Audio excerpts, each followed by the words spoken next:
नमस्कार साथियों, स्वागत है आपका ऑनलाइन स्टडी ग्रुप में। आज की क्लास में घटनासार करंट वार्षिकी 2022 के अंतर्गत राष्ट्रीय घटनाक्रम को कंप्लीट करा दिया जाएगा। तो चलिए प्रारंभ करते हैं। आज का जो सबसे पहला टॉपिक है वो है रूसी राष्ट्रपति व्लादिमीर पुतिन की भारत यात्रा के संदर्भ में।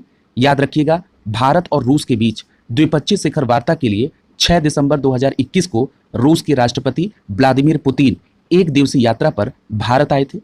यदि आपसे पूछा जाए कि ये जो भारत और रूस के बीच में द्विपक्षीय शिखर वार्ता हुई, ये किस क्रम की वार्ता थी, तो याद रखिएगा 21वीं शिखर वार्ता थी। यहाँ एक पॉइंट और महत्वपूर्ण है, रूसी राष्ट्रपति की यात्रा के दौरान ही भारत और रूस के बीच में 2+2 वार्ता भी हुई। अब प्रश्न उठता है कि 2+2 वार्ता क्या होती है, तो याद रखिएगा 2+2 वार्ता के अंतर्गत दोनों देशों के विदेश मंत्री और रक्षा मंत्री आमने सामने बैठकर बात करते हैं। अब प्रश्न उठता है कि भारत और किन देशों के बीच में 2+2 वार्ता होती है, तो याद रखिएगा अभी तक अमेरिका, जापान, ऑस्ट्रेलिया के साथ भारत की 2+2 वार्ता होती थी। इस प्रकार रूस चौथा देश है जिसके साथ भारत की 2+2 वार्ता हुई। याद रखिएगा इस वार्ता में भारत के रक्षा मंत्री राजनाथ सिंह की बात रूसी रक्षा मंत्री सर्गेई शोइगु के साथ, और भारत के विदेश मंत्री एस जयशंकर प्रसाद की वार्ता रूसी विदेश मंत्री सर्गेई लावरोव के साथ हुई। याद रखिएगा दोनों देशों के बीच सैन्य और सैन्य तकनीकी के सहयोग के क्षेत्र के लिए भारत रूस अंतर सहकारी आयोग की भी बैठक हुई। भारत और रूस के बीच में कुल 28 समझौतों पर हस्ताक्षर हुए। ये समझौते रक्षा, अंतरिक्ष, इस्पात, जहाजरानी, कोयला, पेट्रोलियम, कोविड सहित अन्य विभिन्न क्षेत्रों से संबंधित हैं। और इसमें जो 9 समझौते हुए ये दोनों सरकारों की ओर से हस्ताक्षर किए गए, और शेष समझौते वाणिज्य और अन्य स्तरों पर हस्ताक्षर हुए। इतनी बात आपको यहां पर याद रखनी है। एक बात और याद रखिएगा कि दोनों देशों के बीच में सैन्य तकनीक सहयोग को 2021 से 10 वर्ष के लिए आगे बढ़ाया गया 2031 तक के लिए। उत्तर प्रदेश के संदर्भ में एक महत्वपूर्ण बात आपको याद रखनी होगी। यहां पर एक समझौता और हुआ जिसके तहत उत्तर प्रदेश के अमेठी के कोरबा में 6 लाख से अधिक AK-203 असॉल्ट राइफल के निर्माण के लिए भारत और रूस के बीच में साझेदारी हुई। याद रखिएगा विश्व में पहली बार इन राइफलों का निर्माण रूस से बाहर किसी देश में होगा। आप सभी को पता है कि जमीन से हवा में मार करने वाली air missile defence system S-400 की खरीद के लिए भारत ने पहले ही रूस के साथ समझौता किया हुआ है। इतनी बात आपको भारत और रूस के संदर्भ में और रूसी राष्ट्रपति व्लादिमीर पुतिन की भारत यात्रा के संदर्भ में याद रखना है। अगला टॉपिक देखिए। अगला टॉपिक है भारत का 52वां अंतर्राष्ट्रीय फिल्म महोत्सव। याद रखिएगा 20 से 28 नवंबर 2021 के बीच भारत का 52वां अंतर्राष्ट्रीय फिल्म महोत्सव गोवा में संपन्न हुआ। यदि हम इसके उद्घाटन की बात करें तो याद रखिएगा 20 नवंबर 2021 को पणजी स्थित डॉक्टर श्यामा प्रसाद मुखर्जी स्टेडियम में 52वां अंतर्राष्ट्रीय फिल्म महोत्सव का उद्घाटन हुआ। यदि हम इस महोत्सव से जुड़े महत्वपूर्ण बिंदु को देखें तो अभी आपने पढ़ा कि इस आयोजन की तिथि 20 से 28 नवंबर 2021 के बीच और इसका स्थल गोवा राज्य था। यदि महोत्सव के उद्घाटन फिल्म को देखें तो the king of all the world, इसके निर्देशक कार्लोस सौरा हैं। महोत्सव की समापन फिल्म ए हीरो और इसके निर्देशक असगर फरहादी। यदि हम फोकस कंट्री को देखें तो ब्रिक्स के 5 देश इस 52वें अंतर्राष्ट्रीय फिल्म महोत्सव के फोकस कंट्री थे। याद रखेंगे, याद रखिएगा महोत्सव में अंतर्राष्ट्रीय जूरी के अध्यक्ष रक्षण बनिए तमड थे जो कि ईरान से संबंधित हैं। इसके अतिरिक्त फिल्म पुरस्कार के साथ दी जाने वाली ट्रॉफी में स्वर्ण रजत मयूर है। भारत के 52वें अंतर्राष्ट्रीय फिल्म महोत्सव के दौरान जो पुरस्कार दिए गए उसमें महत्वपूर्ण पुरस्कार देखिए। सर्वश्रेष्ठ फिल्म पुरस्कार अर्थात स्वर्ण मयूर पुरस्कार रिंग वॉन्डरिंग को मिला जिसके निर्देशक मसाकाजु कानेको। सर्वश्रेष्ठ निर्देशक का पुरस्कार saving one who was dead के निर्देशक वाक्लाव कांद्रका को। सर्वश्रेष्ठ अभिनेता का पुरस्कार जितेंद्र जोशी को उनकी मराठी फिल्म गोदावरी में भूमिका के लिए। यदि हम बात करें सर्वश्रेष्ठ अभिनेत्री की, एंजेलो मोलिना को उनकी स्पेनिश फिल्म शार्लोट की भूमिका के लिए। यहां एक पॉइंट और महत्वपूर्ण है, Indian film personality of the year का पुरस्कार हेमा मालिनी और प्रसून जोशी को दिया गया। यह भी याद रखेंगे। अगला टॉपिक है स्वच्छ सर्वेक्षण पुरस्कार 2021। याद रखिएगा स्वच्छ सर्वेक्षण पुरस्कार आवास एवं शहरी मामलों के मंत्रालय द्वारा प्रदान किया जाता है और वर्ष 2021 का यह पुरस्कार 20 नवंबर 2021 को तत्कालीन राष्ट्रपति श्री रामनाथ कोविंद के द्वारा आवास एवं शहरी मामलों के मंत्री श्री हरदीप सिंह पुरी की उपस्थिति में वितरित किया गया और इस कार्यक्रम का नाम स्वच्छ अमृत महोत्सव रखा गया था। यदि हम बात करें देश के सबसे स्वच्छ शहर की, तो मध्य प्रदेश का इंदौर शहर एक बार पुनः देश का सबसे स्वच्छ शहर चुना गया और लगातार 5 वर्ष इंदौर को यह पुरस्कार प्राप्त हुआ है।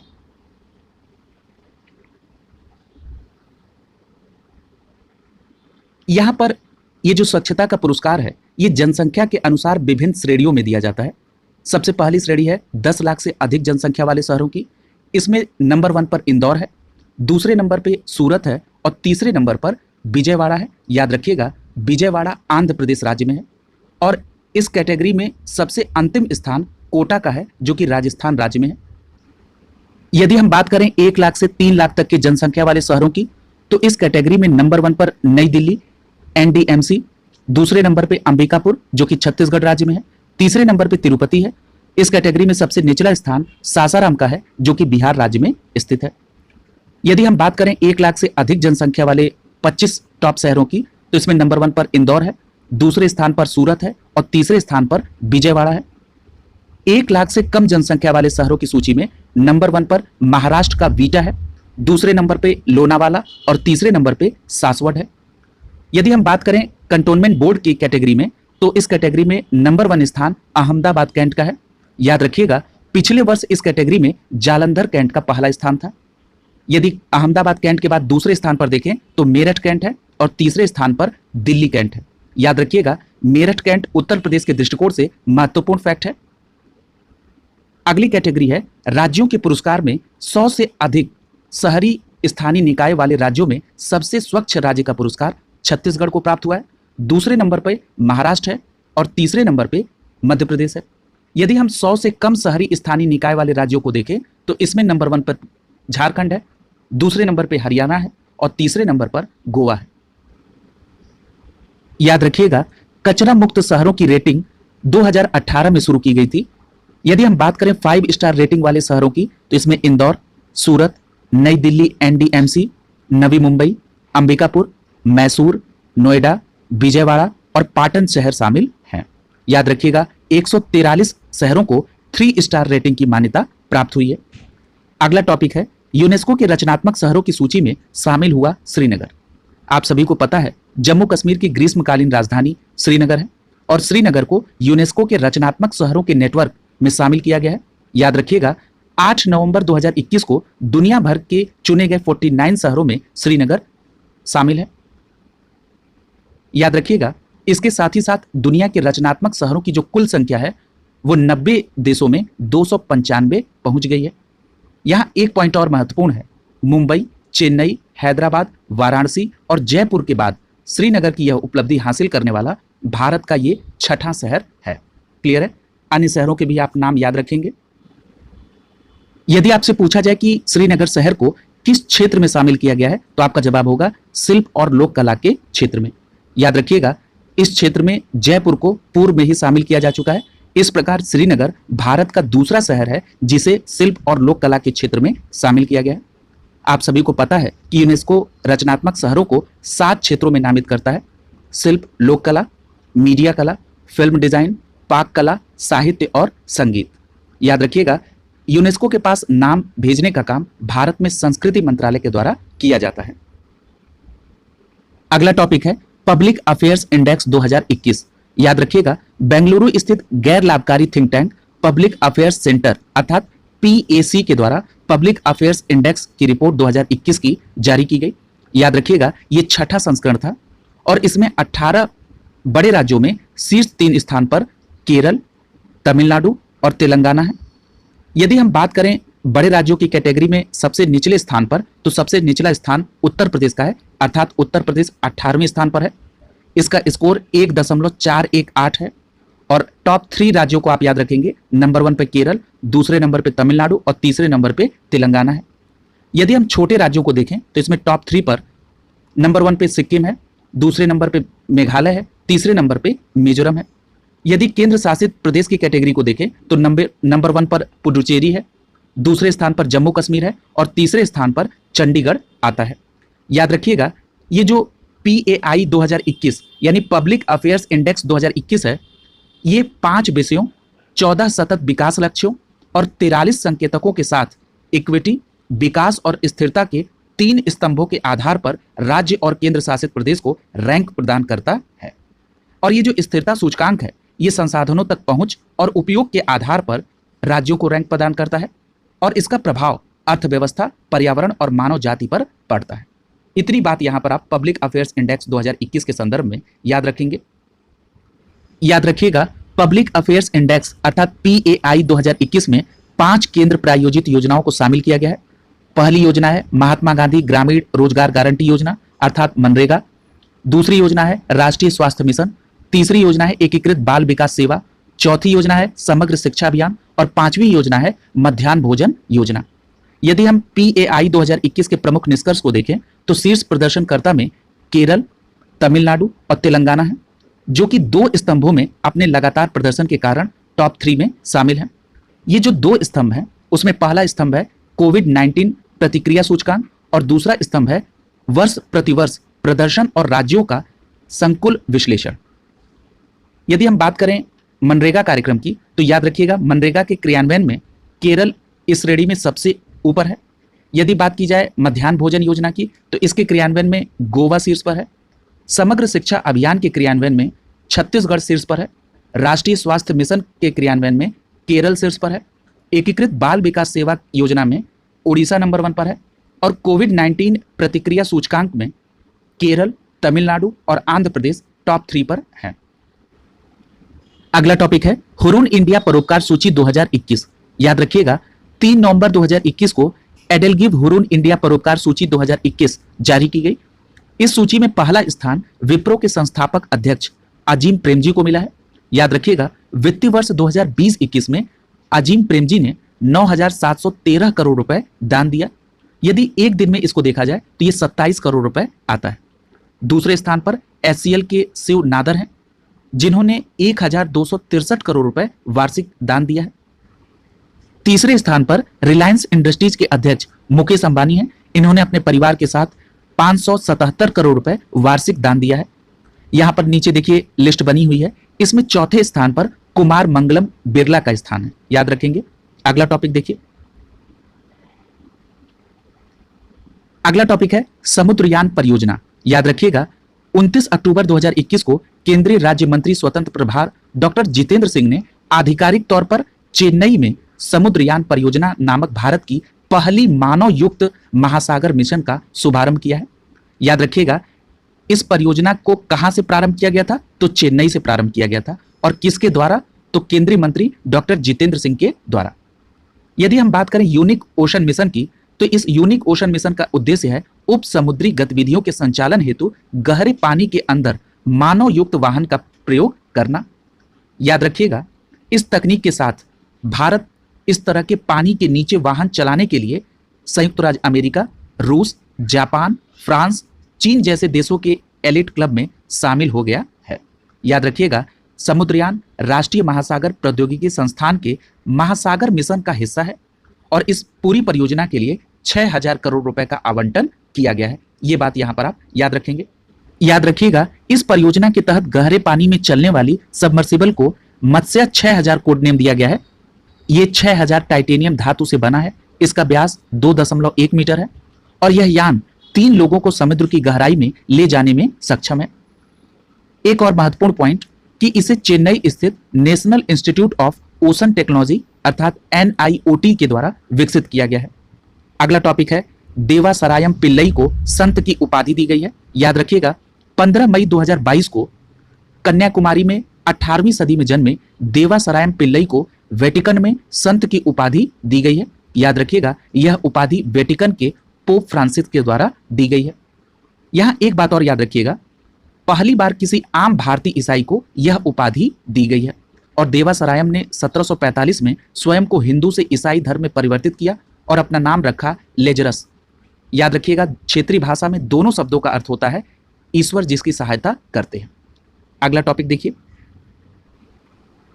अगला टॉपिक है चेन्नई मैसूर चेन्नई शताब्दी एक्सप्रेस एकीकृत प्रबंधन प्रणाली प्रमाणन प्राप्त करने वाली दक्षिण रेलवे की पहली ट्रेन बन गई है। याद रखिएगा, ये जो एकीकृत प्रबंधन प्रणाली है इसको इंग्लिश में इंटीग्रेटेड मैनेजमेंट सिस्टम कहा जाता है, अर्थात IMS। और ये प्रमाणन प्राप्त करने वाली दक्षिण रेलवे की पहली ट्रेन बनी है चेन्नई मैसूर चेन्नई शताब्दी एक्सप्रेस। इसे ट्रेन के विश्व स्तरीय रखरखाव, पर्यावरण के अनुकूल संसाधनों और यात्रियों की सुविधाजनक और सुरक्षित यात्रा के लिए यह प्रमाण पत्र मिला है। यहां एक बात और महत्वपूर्ण है कि चेन्नई मैसूर चेन्नई शताब्दी एक्सप्रेस इस प्रतिष्ठित प्रमाणन को प्राप्त करने वाली पहली शताब्दी ट्रेन है। लेकिन अगर आप एक्सप्रेस अर्थात मेल ट्रेन की बात करेंगे तो भारतीय रेलवे की एकमात्र दूसरी मेल ट्रेन है। यानी पहली मेल ट्रेन कौन है? तो याद रखिएगा, IMS से प्रमाणित होने वाली भारतीय रेलवे की पहली ट्रेन हबीबगंज हजरत निजामुद्दीन हबीबगंज भोपाल एक्सप्रेस है। याद रखिएगा, IMS प्रमाण पत्र में ISO 9001-2015, ISO 14001-2015 और ISO 45001-2018 प्रमाण पत्र मिलता है। अगला टॉपिक देखिए। अगला टॉपिक है लीड्स लॉजिस्टिक्स इंडेक्स 2021। याद रखिएगा, 8 नवंबर 2021 को वाणिज्य और उद्योग मंत्री पीयूष गोयल ने logistics is across different states अर्थात लीड्स 2021 की रिपोर्ट जारी की। इसमें राज्यों की लॉजिस्टिक्स दक्षता का आकलन किया जाता है। याद रखिएगा, लीड्स 2021 इंडेक्स में पहले स्थान पर गुजरात है। यदि हम बात करें दूसरे स्थान पर, तो दूसरे स्थान पर लीड्स रिपोर्ट में हरियाणा है, तीसरे स्थान पर पंजाब है, चौथे स्थान पर तमिलनाडु है, पांचवें स्थान पर महाराष्ट्र है और छठवें स्थान पर उत्तर प्रदेश है। आपको इन टॉप 6 स्टेट्स को याद रखना है। याद रखिएगा, उत्तर प्रदेश 7 स्थान की छलांग लगाकर सूचकांक में छठे स्थान पर पहुंचा है और 2019 की यदि लीड्स रैंकिंग को देखेंगे तो उत्तर प्रदेश का स्थान 13वां था। ये दोनों बातें आप याद रखेंगे। यदि हम उत्तर पूर्वी राज्यों और हिमालयी केंद्र शासित प्रदेशों में देखें तो जम्मू कश्मीर शीर्ष पर है और अन्य केंद्र शासित प्रदेशों में दिल्ली शीर्ष पर है। यदि पूर्वोत्तर राज्यों में देखें तो सिक्किम और मेघालय शीर्ष पर स्थित है। यहां पर नीचे चार्ट दिया गया है। इस चार्ट में आप टॉप 6 स्टेट को देख सकते हैं। फिर से मैं रिवाइज कर दे रहा हूं। नंबर 1 पर गुजरात है, दूसरे नंबर पे हरियाणा है, तीसरे पे पंजाब है, चौथे नंबर पे तमिलनाडु, पांचवें पे महाराष्ट्र है और छठे स्थान पर उत्तर प्रदेश है। अगला टॉपिक है राज्य ऊर्जा दक्षता सूचकांक अर्थात SEEI 2020। यहां पर SEEI का फुल फॉर्म है स्टेट एनर्जी एफिशिएंसी इंडेक्स। याद रखिएगा, 27 अक्टूबर 2021 को केंद्रीय ऊर्जा मंत्रालय और ऊर्जा दक्षता ब्यूरो के द्वारा राज्य ऊर्जा दक्षता सूचकांक 2020 जारी किया गया। इस राज्य ऊर्जा दक्षता सूचकांक में शीर्ष स्थान पर कर्नाटक राज्य है, दूसरे स्थान पर राजस्थान है और तीसरे स्थान पर हरियाणा है। यहां एक बात और याद रखिएगा, SEEI रैंकिंग 2019 में टॉप पर पिछले बार राजस्थान था। यहां पर पिछली रैंकिंग भी कई बार पूछ ली जाती है, इसलिए आप इसको याद रखेंगे। यदि पूछा जाए कि जो स्टेट एनर्जी एफिशिएंसी इंडेक्स है ये किसके द्वारा जारी की जाती है, तो आपका जवाब होगा ब्यूरो ऑफ एनर्जी एफिशिएंसी और alliance for energy efficient economy के द्वारा स्टेट एनर्जी एफिशिएंसी इंडेक्स को जारी किया जाता है। मैं एक बार फिर से रिपीट कर दे रहा हूं, ब्यूरो ऑफ एनर्जी एफिशिएंसी और alliance for energy efficient economy के द्वारा स्टेट एनर्जी एफिशिएंसी इंडेक्स को जारी किया जाता है। याद रखिएगा, राज्य ऊर्जा दक्षता सूचकांक में राज्यों को 4 श्रेणियों में बांटा जाता है।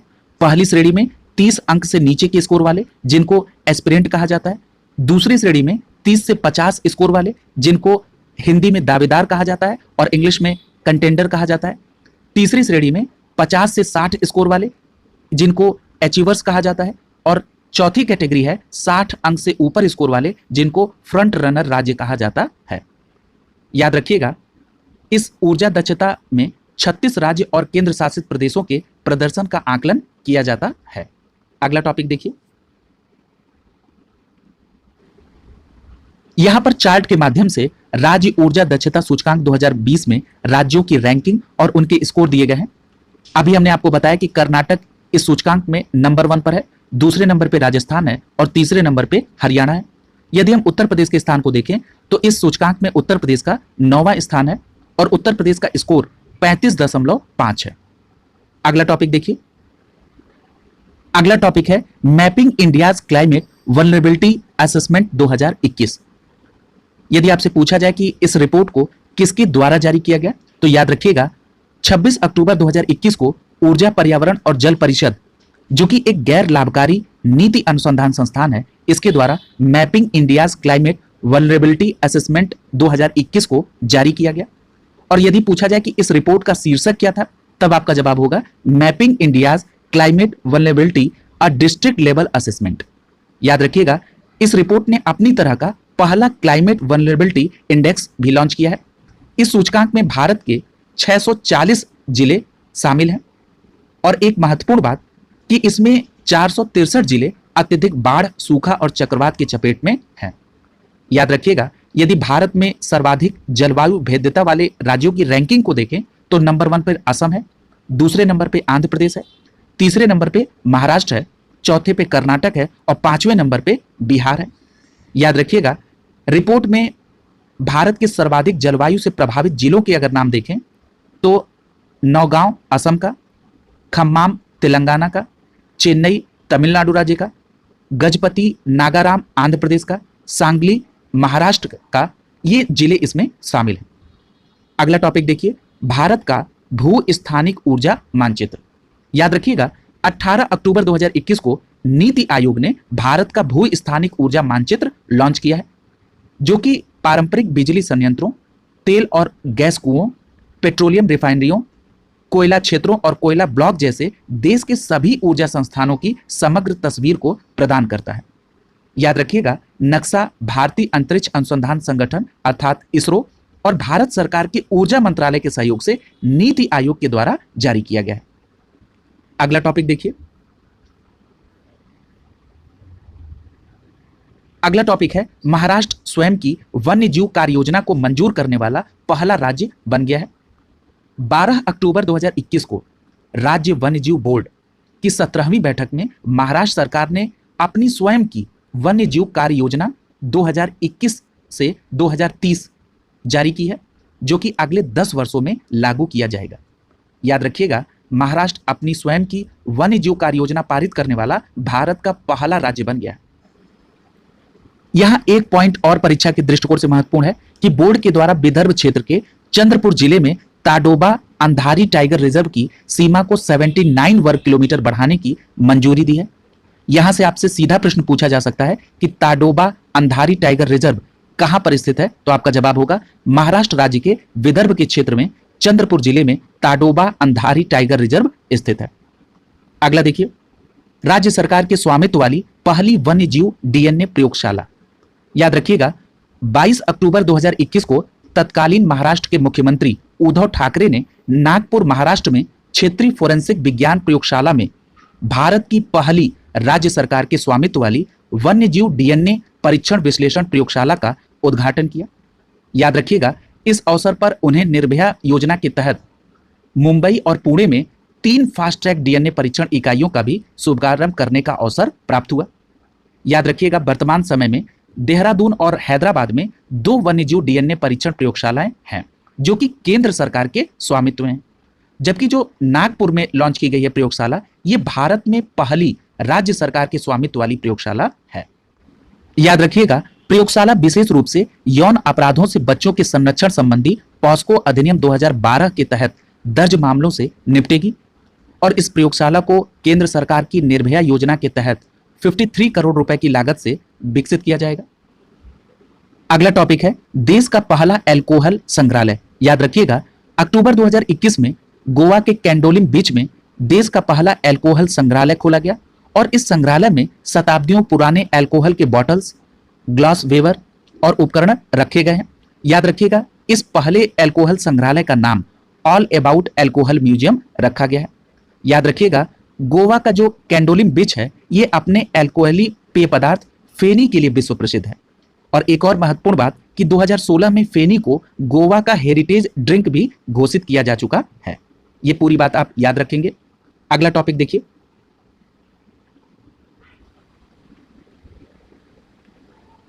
अगला टॉपिक है माउंट हैरियट का नाम बदलकर माउंट मणिपुर रखा गया है। याद रखिएगा 16 अक्टूबर 2021 को मणिपुर के स्वतंत्रता सेनानियों को श्रद्धांजलि देते हुए केंद्र सरकार ने अंडमान निकोबार द्वीप समूह के एक द्वीप शिखर का नाम माउंट हैरियट से बदलकर माउंट मणिपुर कर दिया है।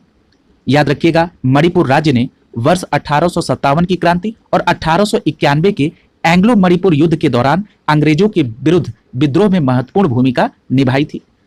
एक और महत्वपूर्ण तथ्य कि इसके अलावा मणिपुर एक ऐसा राज्य था जिसने आजादी के आंदोलन के समय अपना संविधान भी लागू किया था।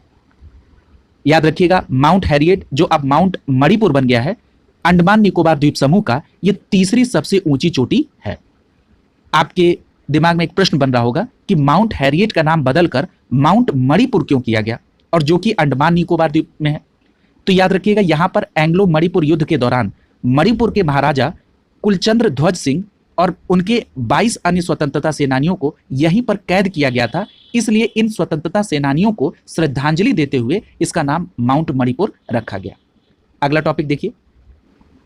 अगला टॉपिक है 7 नए रक्षा सार्वजनिक उपक्रम को राष्ट्र को समर्पित किया गया। याद रखिएगा, 15 अक्टूबर 2021 को प्रधानमंत्री नरेंद्र मोदी ने आयुध निर्माणी बोर्ड के विघटन से बने 7 नए रक्षा सार्वजनिक उपक्रम को राष्ट्र को समर्पित किया।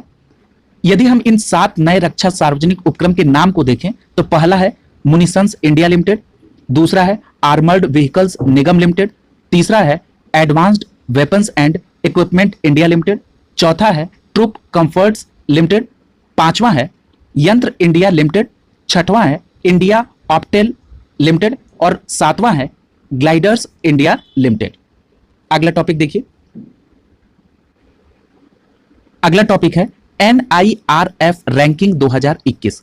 यहां पर NIRF का फुल फॉर्म होता है नेशनल इंस्टीट्यूशनल रैंकिंग फ्रेमवर्क। याद रखिएगा, 9 सितंबर 2021 को केंद्रीय शिक्षा मंत्री धर्मेंद्र प्रधान ने वीडियो कॉन्फ्रेंसिंग के माध्यम से NIRF इंडिया रैंकिंग 2021 की रिपोर्ट जारी की। याद रखिएगा, यह 6ठा संस्करण था। इस रिपोर्ट के माध्यम से प्रतिस्पर्धी उत्कृष्टता को बढ़ावा देने के उद्देश्य से मानदंडों के आधार पर देश में उच्च शिक्षण संस्थानों को रैंक प्रदान किया जाता है। आइए चार्ट के माध्यम से इनकी रैंकिंग को देखते हैं। इसमें जो सबसे पहली कैटेगरी है वो है ओवरऑल कैटेगरी में टॉप 10 के संस्थान। आपको कम से कम टॉप 3 संस्थानों के नाम याद रखने होंगे। ओवरऑल कैटेगरी में नंबर 1 पर IIT मद्रास है, दूसरे नंबर पे IISc बेंगलुरु है, तीसरे नंबर पर IIT बॉम्बे आता है। यदि हम यूनिवर्सिटी कैटेगरी में देखें तो नंबर 1 पर IISc बेंगलुरु है, दूसरे नंबर पे JNU दिल्ली है और तीसरे नंबर पे BHU वाराणसी है। यदि हम बात करें आर्किटेक्चर संस्थानों की तो इसमें नंबर 1 पर IIT रुड़की है, दूसरे नंबर पे NIT कालीकट है और तीसरे नंबर पे IIT खड़गपुर आता है। यदि हम लॉ कॉलेज की बात करें तो इसमें नंबर 1 पर national law school of India university Bengaluru है, दूसरे नंबर पे नेशनल लॉ यूनिवर्सिटी नई दिल्ली आती है और तीसरे नंबर पे NALSAR university of law Hyderabad आती है। यदि हम बात करें इंजीनियरिंग कॉलेजों की तो इसमें नंबर 1 पर IIT मद्रास, दूसरे नंबर पे IIT दिल्ली, तीसरे नंबर पे IIT बॉम्बे आता है। यदि हम देश के 10 शीर्ष कॉलेज की बात करें तो नंबर 1 पर मिरांडा हाउस दिल्ली, दूसरे नंबर पे lady Shri Ram college of women Delhi और तीसरे नंबर पे लोयोला कॉलेज चेन्नई आता है। इन रैंकिंग में आप टॉप 3 के इंस्टीट्यूशन को याद रखेंगे। यदि हम बात करें देश के टॉप रिसर्च संस्थानों की तो उसमें नंबर 1 पर Indian institute of science Bengaluru आता है, दूसरे नंबर पे Indian institute of technology Madras आता है, तीसरे नंबर पे Indian institute of technology Bombay आता है। यदि हम बात करें देश के शीर्ष मेडिकल कॉलेज की तो नंबर 1 पर एम्स दिल्ली आता है, दूसरे नंबर पे PGIMIR चंडीगढ़ आता है और तीसरे नंबर पे Christian medical college Vellore Bengaluru आता है। आप इनको याद रखेंगे। यदि हम बात करें देश के सर्वश्रेष्ठ फार्मेसी कॉलेज की तो नंबर 1 पर जामिया हमदर्द दिल्ली आता है, दूसरे नंबर पे पंजाब यूनिवर्सिटी चंडीगढ़ आता है, तीसरे नंबर पे Birla institute of technology and science Pilani आता है। यदि हम बात करें देश के शीर्ष मैनेजमेंट इंस्टीट्यूट की तो नंबर 1 पे भारतीय प्रबंधन संस्थान अर्थात IIM अहमदाबाद आता है, दूसरे नंबर पे भारतीय प्रबंधन संस्थान अर्थात IIM बेंगलुरु आता है, तीसरे स्थान पर भारतीय प्रबंधन संस्थान अर्थात IIM कोलकाता आता है। अगला टॉपिक देखिए। अगला टॉपिक है खाद्य सुरक्षा सूचकांक 2020-21। यहां पहले पॉइंट में आपको 2 बातें याद रखनी है।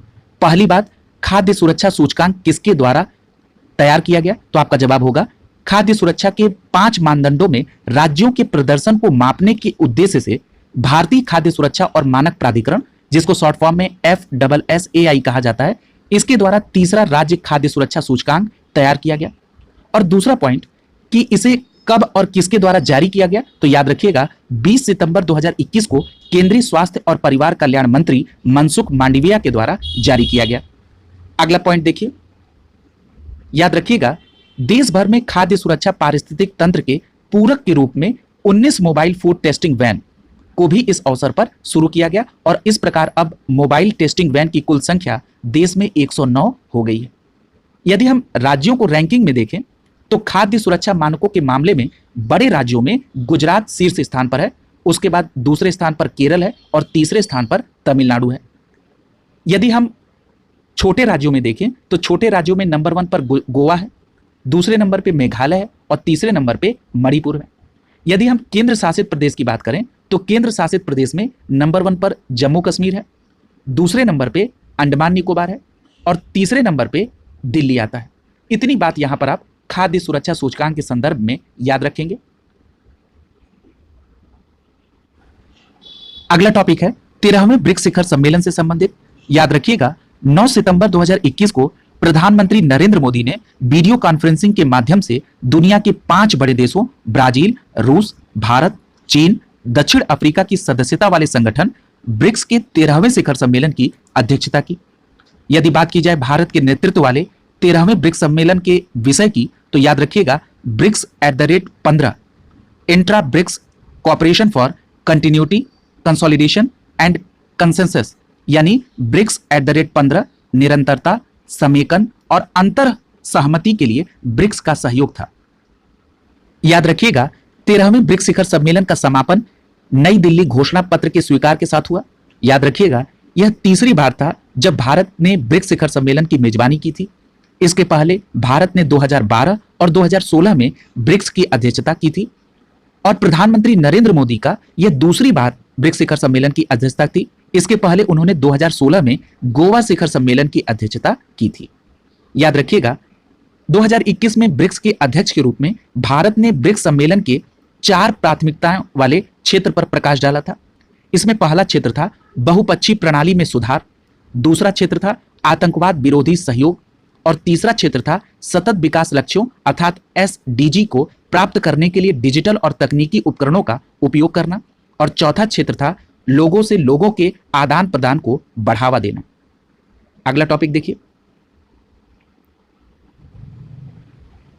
अगला टॉपिक भारत की पहली फास्ट टैग आधारित मेट्रो पार्किंग सुविधा से संबंधित है। याद रखिएगा 13 सितंबर 2021 को पेटीएम पेमेंट बैंक लिमिटेड ने दिल्ली मेट्रो रेल कॉरपोरेशन के साथ साझेदारी में कश्मीरी गेट मेट्रो स्टेशन पर भारत की पहली फास्ट टैग आधारित मेट्रो पार्किंग सुविधा शुरू की थी।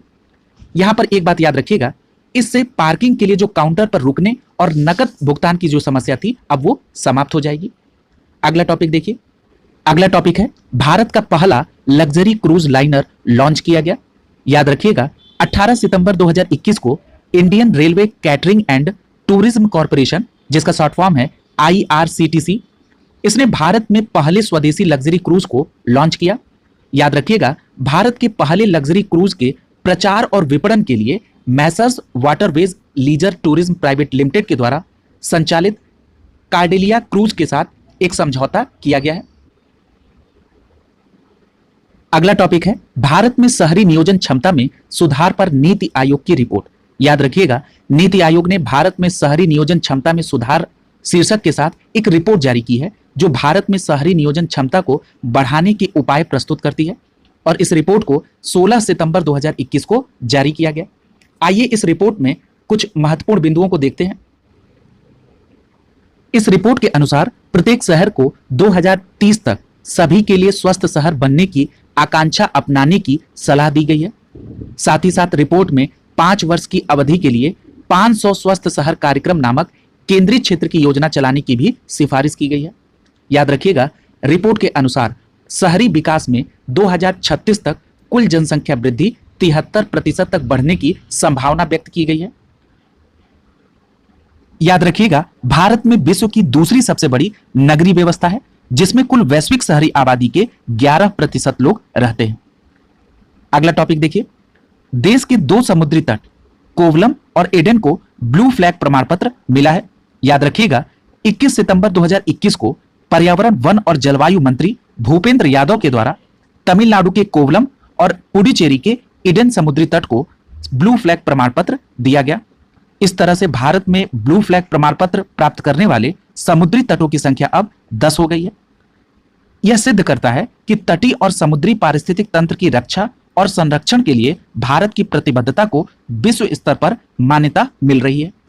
यहां पर एक बात और याद रखिएगा, इसके पूर्व जिन 8 समुद्री तटों को यह प्रमाण पत्र मिल चुका है, यहां पर उन समुद्री तटों के नाम और संबंधित राज्य के नाम दिए गए हैं। यह परीक्षा के दृष्टिकोण से इंपॉर्टेंट है, इसे ध्यान में रखिएगा। पहला है शिवराजपुर, जो कि गुजरात में है। दूसरा है घोघला, जो कि दीव में है। तीसरा है कासरकोड और पदुबिद्री, जो कि कर्नाटक में है। कप्पड़ केरल में है। रुशिकोंडा आंध्र प्रदेश में है। गोल्डन उड़ीसा में है और राधानगर अंडमान और निकोबार में है। याद रखिएगा, इसमें 2 और कौन समुद्री तट जुड़े हैं, तमिलनाडु का कोयलम और पुडुचेरी का ईडन। याद रखेंगे। एक और महत्वपूर्ण पॉइंट कि डेनमार्क का फाउंडेशन फॉर एनवायरमेंट एजुकेशन, जिसको शॉर्ट फॉर्म में FEE के नाम से जाना जाता है, यह विश्व स्तर पर मान्यता प्राप्त इको लेवल ब्लू फ्लैग का प्रमाणन प्रदान करता है। और याद रखिएगा, ब्लू फ्लैग प्रमाण 33 मानदंडों के अनुपालन और नियमित निगरानी के आधार पर दिया जाता है। अगला टॉपिक देखिए। अगला टॉपिक है, भारत का पहला कार्बन कैप्चर प्लांट जमशेदपुर में शुरू किया गया। याद रखिएगा, 15 सितंबर 2021 को टाटा स्टील ने झारखंड के जमशेदपुर वर्क्स में भारत का पहला कार्बन कैप्चर प्लांट शुरू किया है। याद रखिएगा, यह प्लांट ब्लास्ट फर्नेस गैस से सीधे CO2 को निकालता है और इस उपलब्धि के साथ टाटा स्टील ऐसी कार्बन कैप्चर तकनीक अपनाने वाली देश की पहली स्टील कंपनी बन गई है। इतनी बात आप यहां पर याद रखेंगे। अगला टॉपिक देखिए। अगला टॉपिक है, भूपेंद्र पटेल गुजरात के 17वें मुख्यमंत्री बने हैं। यहां पर आपको 2 बात केवल याद रखनी है कि गुजरात के नए मुख्यमंत्री का नाम क्या है, तो आपका जवाब होगा भूपेंद्र पटेल। और भूपेंद्र पटेल गुजरात के किस क्रम के मुख्यमंत्री बने हैं, तो आपका जवाब होगा 17वें मुख्यमंत्री बने हैं। अगला टॉपिक देखिए। असम में कार्बी आंगलोंग समझौता हुआ है। याद रखिएगा, 4 सितंबर 2021 को असम के कार्बी आंगलोंग क्षेत्र में वर्षों से चले आ रहे हिंसा को समाप्त करने के लिए असम सरकार, केंद्र सरकार और राज्य के 5 उग्रवादी समूहों के बीच में एक त्रिपक्षीय समझौते पर हस्ताक्षर हुआ है। याद रखिएगा, कार्बी असम में एक प्रमुख जाति समूह है और यह दशकों से कई गुटों में बटा हुआ है और यह समूह 1980 के दशक से जातीय हिंसा, हत्याओं, अपहरण और लोगों से टैक्स वसूली करने का काम करता चला आ रहा है। इस समझौते में जो प्रमुख बिंदु है कि कार्बी क्षेत्र के विकास के लिए विशेष परियोजनाएं शुरू की जाएंगी। इसके लिए केंद्र सरकार और असम सरकार के द्वारा 5 वर्षों में 1000 करोड़ रुपए का विशेष पैकेज आवंटित किया जाएगा। इसके साथ ही साथ कार्बी कल्याण परिषद की भी स्थापना की जाएगी। कार्बी स्वायत्त परिषद की भी स्थापना होगी। ये महत्वपूर्ण समझौते में बिंदु हैं। अगला टॉपिक देखिए। अगला टॉपिक उत्तराखंड में भारत का सबसे ऊंचा हर्बल पार्क से संबंधित है। याद रखिएगा, 21 अगस्त 2021 को उत्तराखंड के चमोली जिले के माड़ा गांव में भारत के सबसे ऊंचाई वाले हर्बल पार्क का उद्घाटन किया गया है। याद रखिएगा, यह पार्क 11,000 फीट की ऊंचाई पर स्थित है और भारत चीन की सीमा के करीब है। याद रखिएगा, माड़ा चीन की सीमा से लगे चमोली में अंतिम भारतीय गांव है और बद्रीनाथ मंदिर से सटा हुआ है। इतनी बात आपको यहां पर याद रखनी होगी। अगला टॉपिक है, भारत की सबसे बड़ी फ्लोटिंग सोलर पीवी परियोजना का उद्घाटन किया गया है। याद रखिएगा, 21 अगस्त 2021 को एनटीपीसी ने आंध्र प्रदेश के विशाखापट्टनम में अपने सिमहाद्री थर्मल स्टेशन के जलाशय पर 25 मेगावाट बिजली की भारत में सबसे बड़ी फ्लोटिंग सोलर पीवी परियोजना का उद्घाटन किया है। याद रखिएगा, फ्लेक्सिबिलाइजेशन योजना के तहत स्थापित होने वाली यह पहली सौर परियोजना भी है। इस परियोजना को 2018 में भारत सरकार द्वारा अधिसूचित किया गया था। अगला टॉपिक देखिए। हिमतेंदुआ लद्दाख राज्य का पशु और क्रेन जो है राज्य पक्षी घोषित किया गया। याद रखिएगा, केंद्र शासित प्रदेश लद्दाख ने हिमतेंदुआ अर्थात पैंथर यूनिका को नया राज्य पशु डिक्लेयर किया है और काली गर्दन वाली क्रेन, जिसको ग्रस निक्रिकोलिस कहा जाता है, इसे नया राज्य पक्षी घोषित किया है। याद रखिएगा, इस संबंध में अधिसूचना 31 अगस्त 2021 को लद्दाख के उपराज्यपाल राधा कृष्ण माथुर जी के द्वारा जारी किया गया था। ये दो बातें आप यहां पर इस टॉपिक में याद रखेंगे। अगला टॉपिक है, भारत ने लद्दाख में बनाई दुनिया की सबसे ऊंची सड़क। याद रखिएगा, 26 अगस्त 2021 को जारी रक्षा मंत्रालय की एक विज्ञप्ति के अनुसार बॉर्डर रोड ऑर्गेनाइजेशन अर्थात बीआरओ के द्वारा लद्दाख में दुनिया की सबसे ऊंची सड़क का निर्माण कार्य हाल ही में पूरा कर लिया गया है। ये पूर्वी लद्दाख के उमलिंगला पास में स्थित इस सड़क की ऊंचाई समुद्र तल से 19,300 फीट है, जो कि दुनिया में सबसे ऊंची है। अगला टॉपिक देखिए, लद्दाख में दुनिया के सबसे ऊंचाई पर स्थित मूवी थिएटर का उद्घाटन किया गया है। याद रखिएगा, अगस्त 2021 में दुनिया के सबसे ऊंचाई पर स्थित मूवी थिएटर का उद्घाटन लद्दाख में किया गया है। यदि लद्दाख के पर्टिकुलर प्लेस की बात की जाए तो यह लद्दाख के लेह जिले के पलदान क्षेत्र में 11,562 फीट की ऊंचाई पर यह पहला मोबाइल डिजिटल मूवी थिएटर स्थित है, जो कि -28 डिग्री सेल्सियस पर भी काम कर सकता है। और इसका उद्देश्य क्या है? भारत के सबसे दूरस्थ क्षेत्र में भी सिनेमा देखने का अनुभव लाना। अगला टॉपिक देखिए, अगला टॉपिक है देश का पहला अनाज एटीएम। याद रखिएगा, जुलाई 2021 में देश का जो पहला अनाज एटीएम है, ये पायलट प्रोजेक्ट के तहत गुरुग्राम जिले के फर्रुख नगर में स्थापित किया गया। ये जो अनाज एटीएम है, ये एक स्वचालित मशीन है जो कि बैंक एटीएम की तरह काम करती है। संयुक्त राष्ट्र के विश्व खाद्य कार्यक्रम के तहत स्थापित की जा रही इस मशीन को automated multi commodity grain dispensing machine कहा जाता है, यानी स्वचालित बहुपर्णी पदार्थ अनाज वितरण मशीन इसे हिंदी में कहा जाता है। अगला टॉपिक देखिए, यहां पर एक बात और याद रखिएगा, इस मशीन के माध्यम से 3 प्रकार के अनाज गेहूं, चावल और बाजरा वितरित किया जाता है। अगला टॉपिक कच्छ के रण में देश के सबसे बड़े सौर पार्क से संबंधित है। याद रखिएगा, 12 जुलाई 2021 को नेशनल थर्मल पावर कॉर्पोरेशन अर्थात एनटीपीसी की 100% सहायक company NTPC renewable energy limited, जिसको शॉर्ट फॉर्म में एनटीपीसी REL कहा जाता है, इसके द्वारा गुजरात के खवाड़ा में कच्छ के रण में 4,750 मेगावाट के नवीकरणीय ऊर्जा पार्क अर्थात सौर पार्क स्थापित करने की नवीन और नवीकरणीय ऊर्जा मंत्रालय से स्वीकृति मिल गई है। याद रखिएगा, स्थापना के बाद यह भारत का सबसे बड़ा सौर पार्क होगा, जिसका निर्माण देश की सबसे बड़ी विद्युत उत्पादन कंपनी करेगी। एनटीपीसी REL की इस पार्क से व्यावसायिक स्तर पर हरित हाइड्रोजन उत्पादन करने की योजना है। इतनी बात आप यहां पर याद रखेंगे। अगला टॉपिक देखिए, अगला टॉपिक है 14 अगस्त को विभाजन विभीषिका स्मृति दिवस के रूप में मनाए जाने की घोषणा के संदर्भ में। याद रखिएगा, प्रधानमंत्री नरेंद्र मोदी ने 14 अगस्त 2021 को यह घोषणा की कि 14 अगस्त को लोगों के संघर्षों और बलिदानों की स्मृति में अब विभाजन विभीषिका स्मृति दिवस के रूप में मनाया जाएगा। उसके बाद गृह मंत्रालय ने इस बात की नोटिफिकेशन भी जारी कर दी। अगला टॉपिक भारत में विश्व का दूसरा सबसे बड़ा सीड जीन बैंक से संबंधित है। याद रखिएगा, 16 अगस्त 2021 को केंद्रीय कृषि मंत्री नरेंद्र सिंह तोमर ने national bureau of plant genetic Pusa Delhi में विश्व का दूसरा सबसे बड़ा नवीनीकृत अत्याधुनिक राष्ट्रीय सीड जीन बैंक स्थापित किया है। याद रखिएगा, इस जीन बैंक में बीजों के जर्म प्लाज्म को -20 डिग्री सेल्सियस तापमान पर वर्षों तक रखने की क्षमता होगी और इसमें 10 लाख जर्म प्लाज्म को संरक्षित रखा जा सकता है। याद रखिएगा, जापान के बाद यह दुनिया का दूसरा सबसे बड़ा सीड जीन बैंक होगा। यहां पर एक बात और याद रखिएगा, अभी चर्चा हुई है जर्म प्लाज्म की, तो याद रखिएगा जर्म प्लाज्म एक जीवित ऊतक है जिससे नए पौधे उगाए जा सकते हैं। याद रखिएगा, राष्ट्रीय पादप आनुवंशिक संसाधन ब्यूरो दिल्ली मुख्यालय और देश के 10 क्षेत्रीय स्टेशनों के माध्यम से यह इन सीटू और एक्स सीटू जर्म प्लाज्म संरक्षण की आवश्यकता को पूरा कर रहा है। अगला टॉपिक देखिए, मथुरा में देश का पहला ग्रीन हाइड्रोजन संयंत्र स्थापित करने की घोषणा हुई है। याद रखिएगा, भारत की सबसे बड़ी तेल कंपनी इंडियन ऑयल कॉर्पोरेशन अर्थात IOC ने जुलाई 2021 में भविष्य में स्वच्छ ऊर्जा की बढ़ती मांग को पूरा करने के लिए मथुरा रिफाइनरी में देश के पहले ग्रीन हाइड्रोजन संयंत्र की स्थापना करने की घोषणा की है।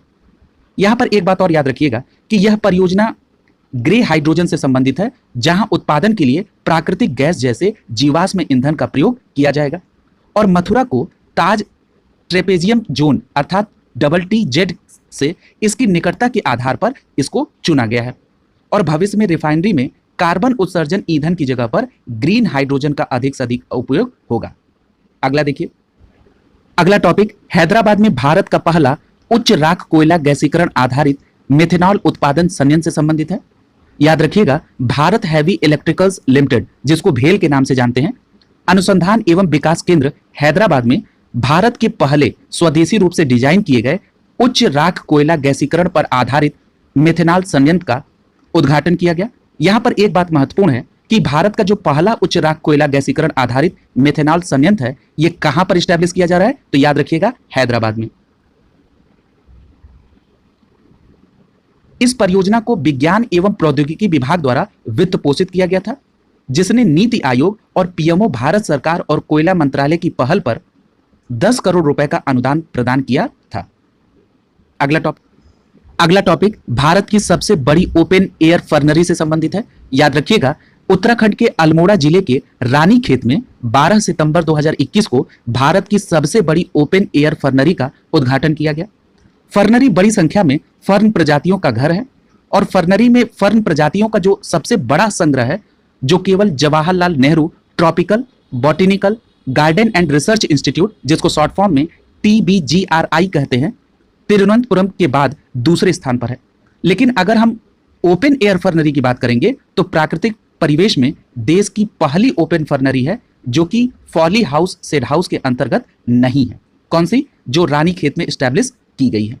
अगला देखिए, अगला टॉपिक राजस्थान में राष्ट्रीय राजमार्ग पर भारत की पहली आपातकालीन लैंडिंग सुविधा से संबंधित है।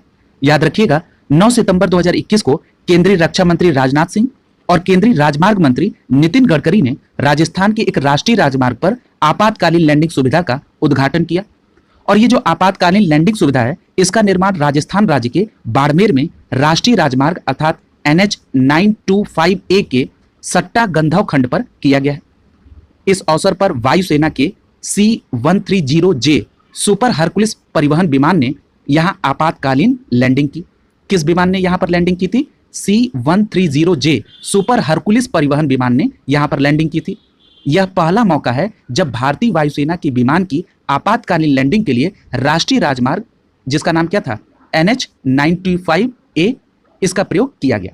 याद रखिएगा, भारत माला परियोजना के तहत इस परियोजना की लागत 765.52 करोड़ रुपए आई है।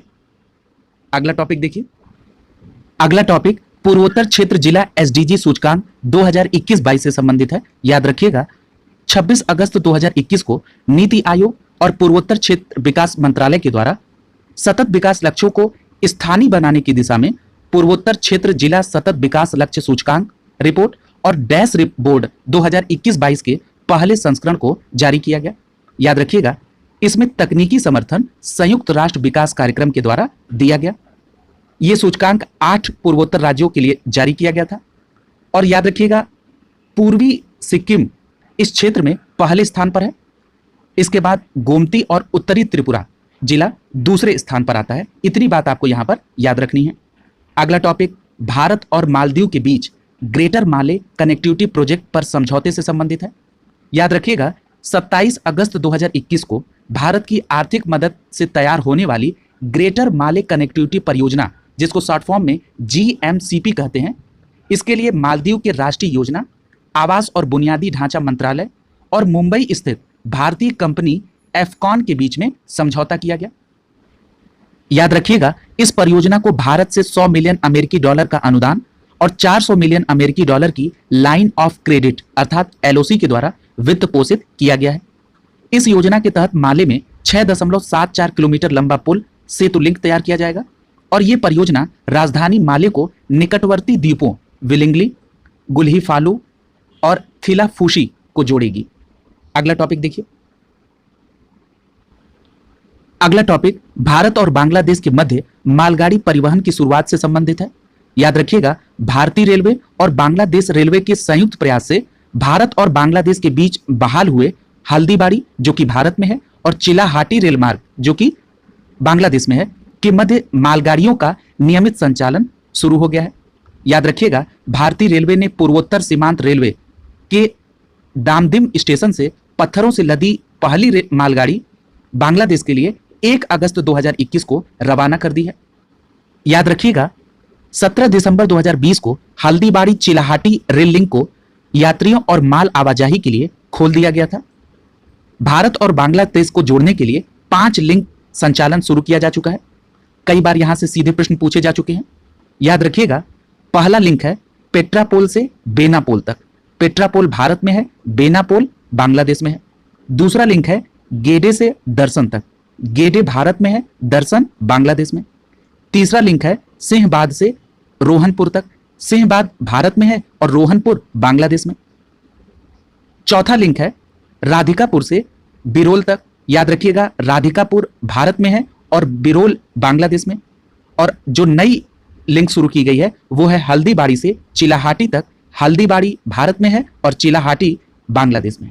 इतनी बात है यहां पर आप याद रखेंगे। अगला टॉपिक है 105वें संविधान संशोधन अधिनियम को राष्ट्रपति की मंजूरी मिल गई है। याद रखिएगा 18 अगस्त 2021 को राष्ट्रपति रामनाथ कोविंद, जो उस समय राष्ट्रपति थे, संसद से पास हुए ओबीसी संशोधन बिल को मंजूरी प्रदान कर दी, जिसके बाद यह बिल कानून बन गया और अब राज्य ओबीसी जातियों की सूची तैयार कर सकेंगे। याद रखिएगा 11 अगस्त को राज्यसभा से और 10 अगस्त को लोकसभा से अन्य पिछड़ा वर्ग से संबंधित 127वां संशोधन बिल को 2/3 बहुमत से पारित कर दिया गया। अब यह प्रश्न उठ रहा होगा दिमाग में कि यहां पर कहा जा रहा है कि 127वां संविधान संशोधन बिल पास हुआ और कहा जा रहा है कि 105वें संशोधन अधिनियम को राष्ट्रपति की मंजूरी मिली। तो याद रखिएगा जब यह बिल पेश किया गया था तो उसका क्रम था 127वां, और जब इसको मंजूरी मिल गई, जब यह बिल पास हो गया, तब इसका क्रम है 105वां।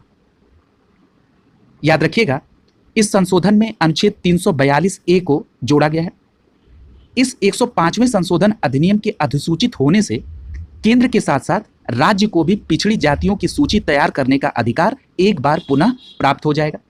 पूर्व के वर्षों में केंद्र व राज्य और केंद्र शासित क्षेत्र दोनों को ओबीसी की अलग अलग सूची बनाते थे, लेकिन 2018 में जो 102वां संविधान संशोधन पारित हुआ, इसके द्वारा संसद को ही यह अधिकार दिया गया था, जिसे फिर 105वें संविधान संशोधन के तहत चेंज कर दिया गया है। अब राज्य को भी यह पावर होगी कि वो ओबीसी की सूची तैयार कर सकेंगे।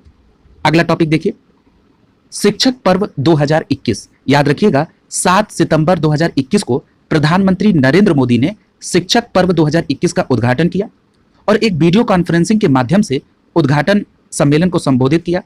शिक्षक पर्व 2021 की थीम क्या थी? Quality and sustainable schools, learning from schools in India. यह कार्यक्रम शिक्षा मंत्रालय के द्वारा 7 से 17 सितंबर 2021 तक मनाया गया। याद रखिएगा कार्यक्रम के एक भाग के रूप में प्रधानमंत्री ने राष्ट्रीय शिक्षा नीति अर्थात NEP 2020 के तहत 5 प्रमुख योजनाओं का शुभारंभ किया। ये योजना क्या थी? पहली है भारतीय सांकेतिक भाषा कोष, टॉकिंग बुक्स, CBSE का school quality assurance and assessment framework. अगला है शिक्षक प्रशिक्षक कार्यक्रम निष्ठा 3.0 और अगला है विद्यांजलि पोर्टल। याद रखिएगा ये सभी 5 प्रमुख योजनाएं राष्ट्रीय शिक्षा नीति 2020 के तहत शुभारंभ की गई 7 सितंबर 2021 को। अगला देखिए, किशोर न्याय देखभाल और बाल संरक्षण संशोधन अधिनियम 2021। याद रखिएगा 7 अगस्त 2021 को तत्कालीन राष्ट्रपति रामनाथ कोविंद ने किशोर न्याय देखभाल और बाल संरक्षण संशोधन अधिनियम 2021 को स्वीकृति प्रदान की और इस विधेयक को 29 जुलाई 2021 को संसद द्वारा पारित किया गया था। इस विधेयक के द्वारा किशोर न्याय देखभाल और बाल संरक्षण अधिनियम 2015 में संशोधन किया गया, जो बच्चों की सुरक्षा और उन्हें गोद लेने के प्रावधानों को मजबूत करने और उन्हें कारगर बनाने का प्रयास करता है। यानी कि जो पहले किशोर न्याय देखभाल बाल संरक्षण अधिनियम 2015 था, इसको और अच्छा करने के लिए ये किशोर न्याय देखभाल बाल संरक्षण संशोधन अधिनियम 2021 लाया गया, जिसे 7 अगस्त 2021 को राष्ट्रपति महोदय के द्वारा स्वीकृति मिल गई। इतनी बात आप यहाँ पर याद रखेंगे। अगला टॉपिक देखिए, अगला टॉपिक भारत का पहला डुगोंग संरक्षण रिजर्व से संबंधित है। याद रखिएगा तमिलनाडु राज्य सरकार ने पाक की खाड़ी के उत्तरी भाग में भारत का पहला डुगोंग संरक्षण रिजर्व स्थापित करने की घोषणा 3 सितंबर 2021 को की है। याद रखिएगा डुगोंग को आमतौर पर समुद्री गाय के रूप में जाना जाता है। भारतीय वन्यजीव संस्थान WII के अनुमान के अनुसार इस समय केवल 200 से 250 डुगोंग बचे हैं, जिनमें से 150 तमिलनाडु के पाक खाड़ी और मन्नार खाड़ी में पाए जाते हैं। याद रखिएगा, डुगोंग को IUCN की रेड लिस्ट में ऑफ थ्रेड स्पीसीज के रूप में सूचीबद्ध किया गया है। और ये जो प्रस्तावित अभयारण्य है, ये आदिराम पट्टिनम से आमापट्टिनम तक पाक की खाड़ी के उत्तरी भाग में फैला होगा और इस रिजर्व का विस्तार जो है 500 वर्ग किलोमीटर से अधिक क्षेत्र में होगा। इतनी बात आप यहां पर याद रखेंगे। अगला देखिए, अगला टॉपिक है भारत बना प्लास्टिक समझौता शुरू करने वाला पहला एशियाई देश। याद रखिएगा, प्लास्टिक के लिए सर्कुलर सिस्टम को बढ़ावा देने के लिए एक नया प्लेटफॉर्म प्लास्टिक पैक्ट लॉन्च करने वाला भारत एशिया का पहला देश बन गया है।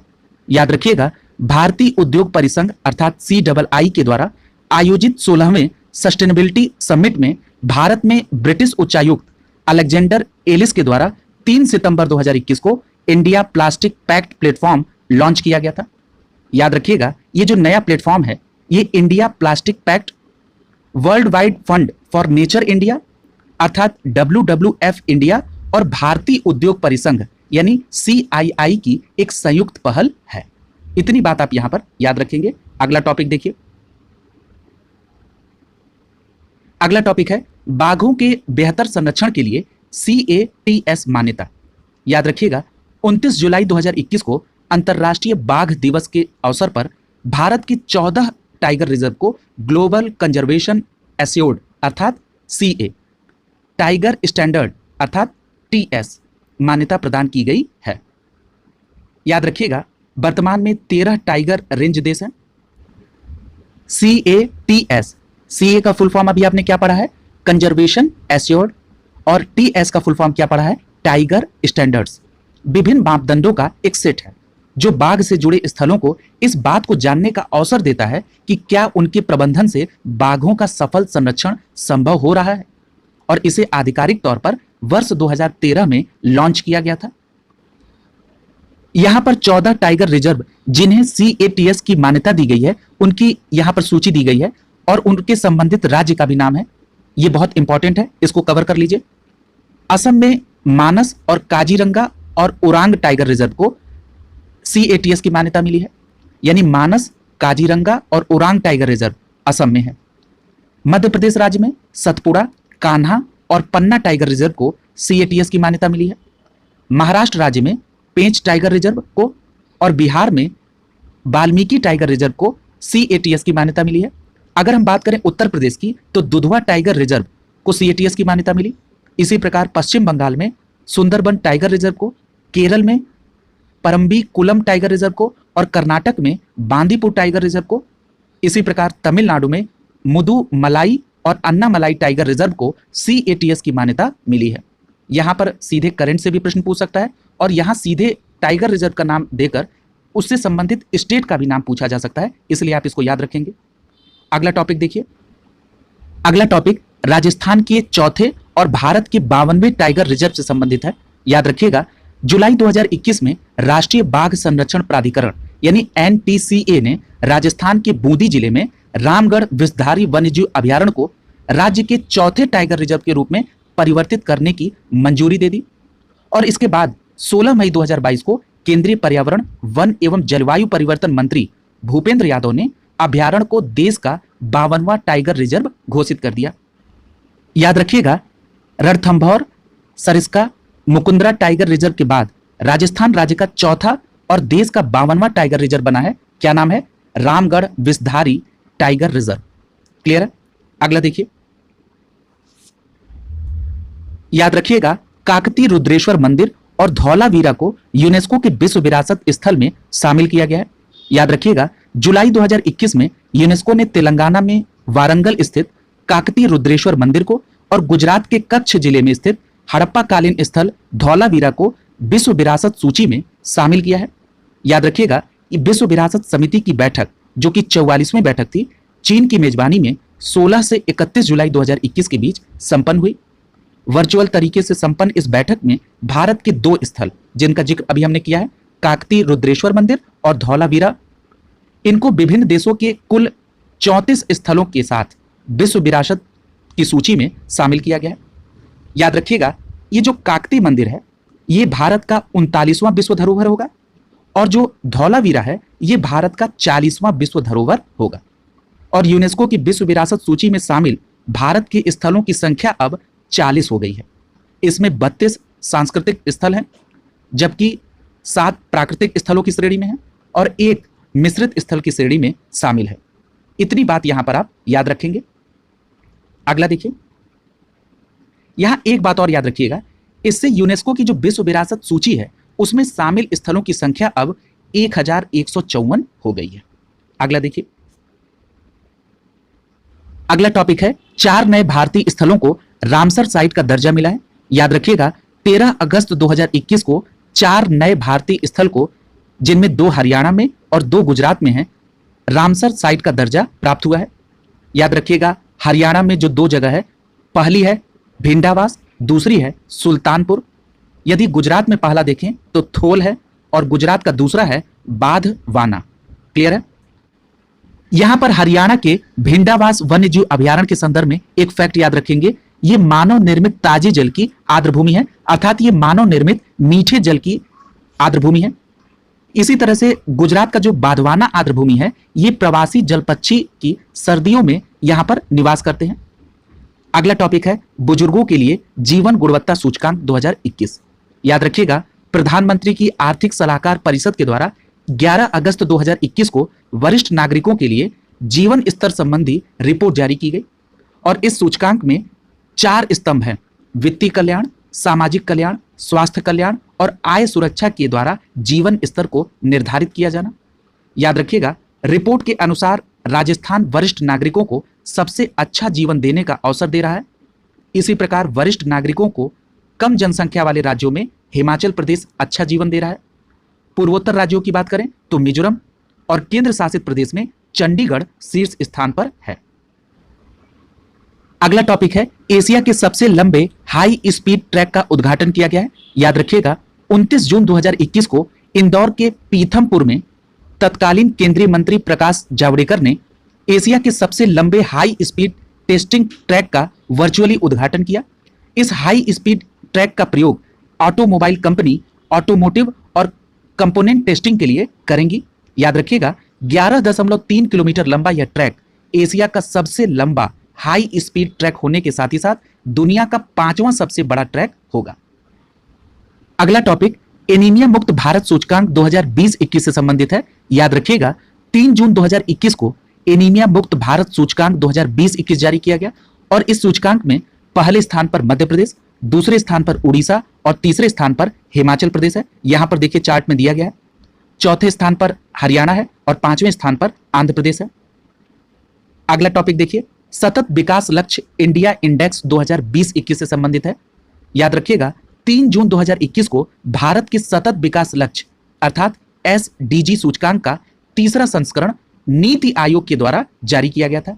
याद रखिएगा, सतत विकास लक्ष्य इंडिया इंडेक्स 2020-21 में जहां एक बार फिर केरल शीर्ष स्थान पर है, वहीं बिहार सबसे निम्न स्थान पर है। यदि हम बात करें केंद्र शासित प्रदेशों की तो इसमें चंडीगढ़ को पहला स्थान है और दिल्ली को दूसरा स्थान मिला है। यदि हम उत्तर प्रदेश को देखें तो उत्तर प्रदेश का सबसे खराब प्रदर्शन करने वाले सूची में टॉप से चौथा स्थान होगा। सबसे अंतिम स्थान बिहार का है, उसके बाद झारखंड, फिर असम है, उसके बाद उत्तर प्रदेश, अरुणाचल प्रदेश, मेघालय और राजस्थान के साथ चौथे स्थान पर है और उत्तर प्रदेश का स्कोर 60 है। इतनी बात आप यहां पर याद रखेंगे। अगला टॉपिक है परफॉर्मेंस ग्रेडिंग इंडेक्स 2019-20। याद रखिएगा, 6 जून 2021 को शिक्षा मंत्रालय के द्वारा स्कूली शिक्षा में राज्यों और केंद्र शासित प्रदेशों के प्रदर्शन को मापने के लिए प्रदर्शन श्रेणी सूचकांक के तीसरे संस्करण 2019-20 को जारी किया गया। याद रखिएगा, PGI अर्थात परफॉर्मेंस ग्रेडिंग इंडेक्स को पहली बार 2019 में 2017-18 के संदर्भ में प्रकाशित किया गया था। याद रखिएगा, PGI ग्रेडिंग सिस्टम को 10 स्तर में बांटा गया है। इसमें अगर हम देखें कि सबसे पहले स्तर में किस राज्य को रखा गया है तो याद रखिएगा, पहले स्तर पर किसी भी राज्य को नहीं पाया गया है, जबकि पंजाब, चंडीगढ़, तमिलनाडु, अंडमान निकोबार तथा केरल को दूसरे ग्रेड अर्थात A++ में रखा गया है। यदि हम उत्तर प्रदेश को देखें तो उत्तर प्रदेश को चौथे ग्रेड में रखा गया है। इसमें आंध्र प्रदेश, पश्चिम बंगाल, हिमाचल प्रदेश, कर्नाटक, उड़ीसा, त्रिपुरा और उत्तर प्रदेश, दमन दीव शामिल हैं। याद रखिएगा, पीजीआई 2019-20 में सबसे निम्न स्थान पर लद्दाख, मेघालय और नागालैंड है। इस प्रकार घटनासार करंट वार्षिकी 2022 के राष्ट्रीय घटनाक्रम को कंप्लीट करा दिया गया। आपको जो भी क्लासेस मिल रही हैं, आप उसको नियमित कंप्लीट करते जाएं। शुभकामनाओं के साथ आप सभी का बहुत बहुत धन्यवाद।